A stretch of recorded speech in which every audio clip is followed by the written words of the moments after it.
तो hello students, आज हम लोग पढ़ेंगे बैंकिंग और एसएससी के एक बहुत ही इंपॉर्टेंट अरिथमेटिक का टॉपिक जिसका नाम है रेशियो एंड प्रोपोर्शन। ठीक, तो शुरुआत करते हैं। आज का जो टॉपिक है रेशियो एंड प्रोपोर्शन। ये आपका बहुत ही इंपॉर्टेंट टॉपिक है। इसके बिना आप अरिथमेटिक को करना, अरिथमेटिक के सवालों को करना बहुत ही कठिन हो जाएगा अगर आपको इसका बेसिक कॉन्सेप्ट नहीं पता है। तो सबसे पहले रेशियो होता क्या है? रेशियो क्या होता है? असल में कंपैरिजन होती है बिटवीन टू और मोर क्वांटिटीज ऑफ सिमिलर काइंड। ठीक है, जैसे अगर हम कहें कि आज मेरे पास 200 रुपए हैं और मेरे दोस्त के पास 400 रुपए हैं, तो हम इसका रेशियो ले सकते हैं। तो कहेंगे हमारे पास जो अमाउंट का रेशियो हम दोनों के पास है वो कितने का है? 200 रेशियो 400, यानी कि 1:2। तो मतलब हम हमेशा सिमिलर काइंड या सिमिलर यूनिट ऑफ मेजरमेंट के क्वांटिटीज का रेशियो लिया जाता है। जैसे कि मान लीजिए ए का एज 40 ईयर्स है, कोई पर्सन है ए, और बी का एज कितना है? 55 ईयर्स। तो हमें लेना होगा ए और बी का रेशियो। तो हम लिखेंगे इसको A/B इज इक्वल टू 40:55। इसको सिंपलेस्ट ऑर्डर में जाएंगे तो आप 5 से काट देंगे, 5 8 एंड 5 11। ओके, ये तो रेशियो का रहा है जनरल कॉन्सेप्ट जो आप बचपन से पढ़ते आ रहे हो। लेकिन ये सब आपको एग्जाम में पूछेगा नहीं। आपसे एग्जाम में तो एकदम प्रॉब्लम, वर्ड प्रॉब्लम दिया जाएगा। तो आइए उसके बारे में थोड़ा हम पढ़ेंगे। लेकिन उससे पहले हम थोड़ा सा एक और टॉपिक पढ़ते हैं, रेशियो को कंबाइन किस तरह से। आप रेशियो ये आप टॉपिक डाल सकते हो। रेशियो कंबाइन किस तरह किया जाता है ये हम लोग पढ़ेंगे। जैसे मान लेते कहते हैं A/B, आपके पास रेशियो है A/B इक्वल टू 3:5 है। ठीक है, और फिर नेक्स्ट रेशियो आपके पास है B/C। ये आपको दिया हुआ है 5:9। तो इसे कंबाइन करना तो बहुत ही आसान है, क्योंकि आपको दिख रहा है कि दोनों में कॉमन क्या है? B, और दोनों का रेशियो पॉइंट्स क्या आपको क्या दिख रहा है? 5 और 5। तो आप इसे सिंपली अगर इसको कंबाइन करना है हमें, और सिंपली इसे लिख सकते हैं A/B/C 3:5:9। ओके, लेकिन अगर आपका मान लीजिए जैसे उसमें क्या था A/B और B/C में आपका B का रेशियो पॉइंट्स जो था वो कॉमन था, लेकिन अगर B का आपका जो रेशियो पॉइंट्स है वो कॉमन नहीं है, जैसे कि यहाँ पे A/B की वैल्यू आपको दिख रही है 7:9 और B/C की वैल्यू 11:13। तो आप यहाँ पे क्या कर सकते हैं? इसे कहते हैं उल्टा n की तरह मल्टीप्लाई करना। जैसे 11 का मल्टीप्लाई आप क्या करेंगे? 7 में करेंगे। ओके, फिर 11 का मल्टीप्लाई 9 में करेंगे, और फिर एट लास्ट 9 का मल्टीप्लाई 13 में करेंगे।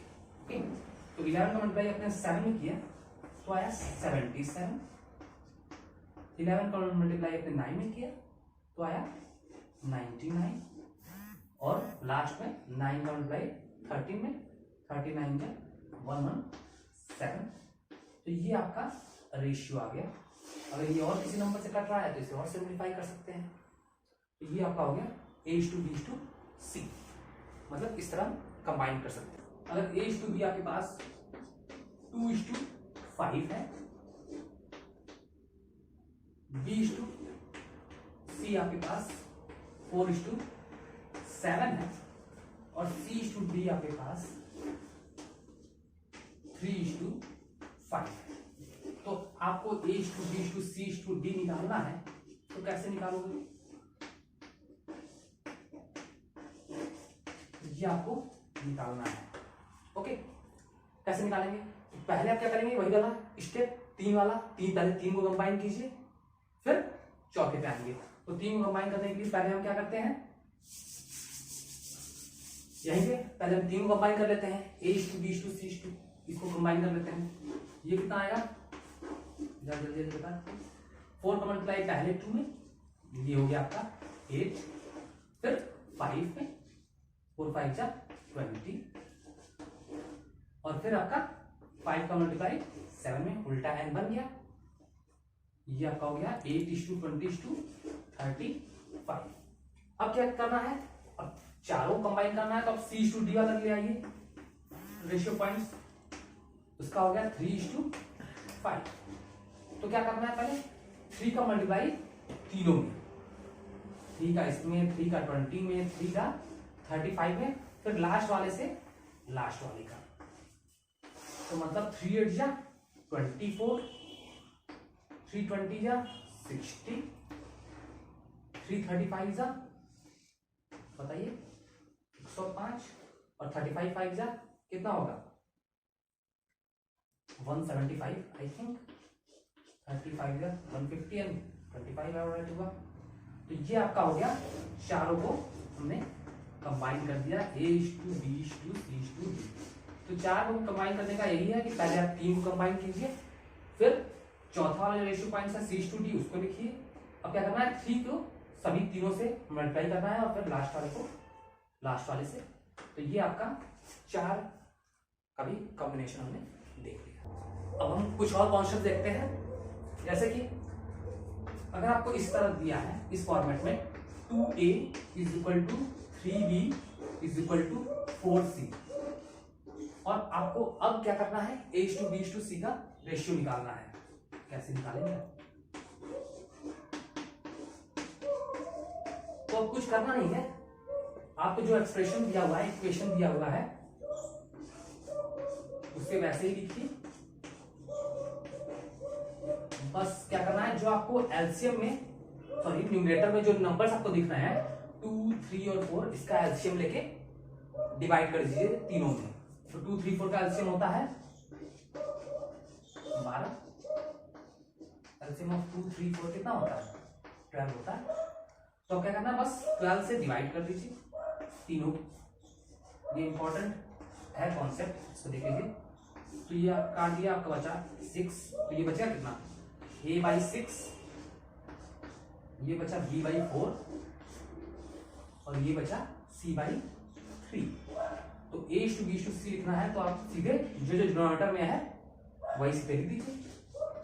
A/B/C ये आपका हो गया 6:4:3, 6:4:3। तो आइए एक छोटा सा बहुत ही सिंपलेस्ट न्यूमेरिकल हम करते हैं। देखिए क्या लिखा हुआ है, the angles of a triangle are in the ratio of 4:5:6, find the value of the smallest and the greatest angle. तो आपको एंगल्स का रेशियो दिया हुआ है 4:5:6 ट्रायंगल का, ठीक है। सभी को पता है सम ऑफ एंगल्स क्या होता है ट्रायंगल में 180 डिग्री, ठीक है 180 यही होता है। तो आपको स्मॉलेस्ट एंगल, तो रेशियो पॉइंट्स देख के ही बता सकते हैं कि स्मॉलेस्ट एंगल कौन सा है, ये 4 वाला, और ग्रेटेस्ट एंगल कौन सा है, ये 6 वाला। तो आपसे स्मॉलेस्ट एंगल पूछा है, स्मॉलेस्ट एंगल क्या लिखेंगे, इसका रेशियो पॉइंट 4, ओके। सभी रेशियो पॉइंट्स का सम 5 4 9 9 6 15 इंटू 180 डिग्री, ठीक है। ऐसा क्यों किया ये मैं अभी बताऊंगा। 15 से काटा इसे 12, तो ये आपका आ गया 48 डिग्री। इसी तरह आपको ग्रेटेस्ट एंगल निकालना है तो आप कर देंगे 6/15 इंटू 180, तो यहां पे आ जाएगा 6 × 12 मतलब कि 72 डिग्री। ये तो बेसिक एक नॉर्मल सा क्वेश्चन था। क्यों ऐसा किया, क्यों हमने किया ऐसा, एंगल्स का रेशियो एक बार देखते हैं। A/B/C आपको दिया था 4:5:6, तो सभी को पता है तीनों एंगल्स का सम 180 होता है। मतलब 5 + 4 + 6 कितना हो गया 5 4 9 और 9 6 15, तो मतलब 15 यूनिट की वैल्यू 180 डिग्री के बराबर है, ठीक। क्योंकि एंगल्स का सम 4 + 5 + 6 15 की वैल्यू 180 डिग्री के बराबर, तो 1 यूनिट की वैल्यू कितने बराबर आ जाएगी 15 3 बचा 0, तो 1 बराबर 12 यूनिट हो गया। तो मतलब कि एक बराबर कितना हो गया, सॉरी 1 यूनिट बराबर 12 डिग्री। तो ये कितना हो गया, 4 यूनिट है तो 4 इंटू 12 48 डिग्री। ये 5 है तो 5 इंटू 12 60 डिग्री। और ये 6 इंटू 12 72 डिग्री। तो स्मॉलेस्ट एंगल कौन सा हो गया, 48 एंड ग्रेटेस्ट एंगल 72। कुछ करते हैं रेशियो का, कुछ अच्छे लेवल का क्वेश्चन करते हैं। जैसे कि ये क्वेश्चन देखिए, पढ़िए जरा क्या बोल रहा है कि एन अमाउंट ऑफ 1440 रुपए का amount is to be divided among A B and C in the ratio 7:5:4। मतलब 1440 रुपए को ए बी और सी में डिवाइड करना था, किस रेशियो में, 7:5:4 रेशियो में। But by mistake it is divided in the ratio of 8:6:4। लेकिन गलती से वो 8:6:4 रेशियो में डिवाइड हो गया है। तो कह रहा है कि कौन सबसे ज्यादा फायदे में रहा इस गलत वाले डिस्ट्रीब्यूशन से, किसको सबसे ज्यादा पैसा मिला और किसे सबसे ज्यादा बेनिफिट हुआ। ओके, तो आइए क्वेश्चन आप लोग नोट कर लीजिए, उसके बाद हम उसका सॉल्यूशन करते हैं। ओके,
स्टार्ट करें।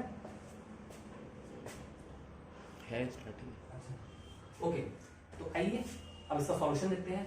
कहा है 1440 रुपए को आपको ए बी और सी में सही में कितने रेशियो में डिवाइड करना था, मतलब ये सही वाला रेशियो है, ठीक है, कि आपको इतने रेशियो में डिवाइड करना था 7:5:4 में। लेकिन गलती से क्रॉस मैंने लगाया है, गलती से ये इस रेशियो में डिवाइड हो गया। तो कहा है किसको सबसे ज्यादा बेनिफिट हुआ। देखिए जो सही से डिवाइड करना था वो 7:5:4 रेशियो में करना था। तो एक बार रेशियो पॉइंट में सम ले लीजिए, कितना हो गया, 7 + 5 12 और 12 + 4 16। तो यहाँ पे अगर इस रेशियो में डिवाइड किया जाता तो 16 यूनिट की वैल्यू 1400, देखिए 16 यूनिट की वैल्यू 1440 आ रही है इस केस में। 7 + 5 और ये 4, 16 यूनिट की वैल्यू 1440 आ रही है। तो एक यूनिट की वैल्यू आपकी आ गई 90 रुपीज के बराबर, ठीक है। तो मतलब कि एक यूनिट के बराबर 90 रुपीज की वैल्यू। तो ए को यहाँ पे कितना मिला है, 7 यूनिट। तो मतलब इसमें आप 90 को मल्टीप्लाई करोगे, ये हो गया 630 रुपए मिल रहे हैं इसे, ठीक है। इसमें आप 90 को मल्टीप्लाई करोगे तो इसे कितने मिल रहा है, 450 मिल रहा है। और इसमें आप 90 का मल्टीप्लाई करोगे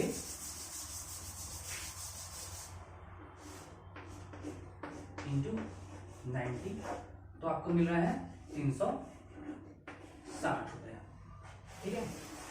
क्यों हमने 90 से मल्टीप्लाई किया, क्योंकि 7 + 5 + 4 16 यूनिट की वैल्यू 1440 के बराबर होगी, तो एक यूनिट की वैल्यू 90 के बराबर होगी। इसलिए हमें हर रेशियो पॉइंट में 90 से मल्टीप्लाई करना पड़ेगा एग्जैक्ट वैल्यू ऑफ अमाउंट निकालने के लिए ए बी और सी को कितना मिला। तो इस तरह यहां पे देखते हैं हम, गलती से इस रेशियो में बढ़ गया, ठीक है। तो यहां पे रेशियो पॉइंट सम लीजिए, 8 + 6 14, 14 + 4 18। तो यहां पे 18 यूनिट की वैल्यू आ रही है 1440 रुपए के बराबर। तो एक यूनिट की वैल्यू कितने के बराबर हुई, 80 के बराबर। तो अगर हमें एग्जैक्ट अमाउंट निकालना होगा तो हम इसमें हर एक से 80 से मल्टीप्लाई करेंगे। तो यहां पे 80 का मल्टीप्लिकेशन कर लीजिए, कितना हो गया 8/64, इसे मिला 640 रुपीज। गलती वाली 80 से मल्टीप्लाई करोगे तो 80 से 480 आ गया। अब यहाँ पे 80 से मल्टीप्लाई किया तो 84 जा 320 रुपीज। मतलब जो गलत वाला रेशियो थे, बी को 480 रुपीज मिला, इसको 320 मिला। अब आपसे क्वेश्चन पूछा था कि सबसे ज्यादा बेनिफिट किसको हुआ, तो देखिए ए को सही वाले रेशियो से 630 पर मिल रहे थे, गलत वाले से 640 मिला, मतलब 10 रुपए का फायदा हुआ। बी को 450 मिल रहे थे सही वाले रेशियो से और 480 मिल रहे थे गलत वाले रेशियो से। सबसे मुझे लग रहा है सबसे ज्यादा इसी को फायदा हुआ 30 रुपए का। और सी को तो घाटा ही हो गया, 320 है, यहाँ पे 360 है, यही ज्यादा था। तो सबसे ज्यादा बेनिफिट किसको हुआ, बी को सबसे ज्यादा बेनिफिट हुआ बाई 30 रुपीज। ओके, तो मुझे लगता है आज का सेशन आपको अच्छा लगा होगा। लाइक कीजिएगा, सब्सक्राइब कीजिएगा चैनल को, और फिर कल हम फिर कुछ और अच्छे क्वेश्चंस के साथ आएंगे रेशियो के। तो गुड बाय।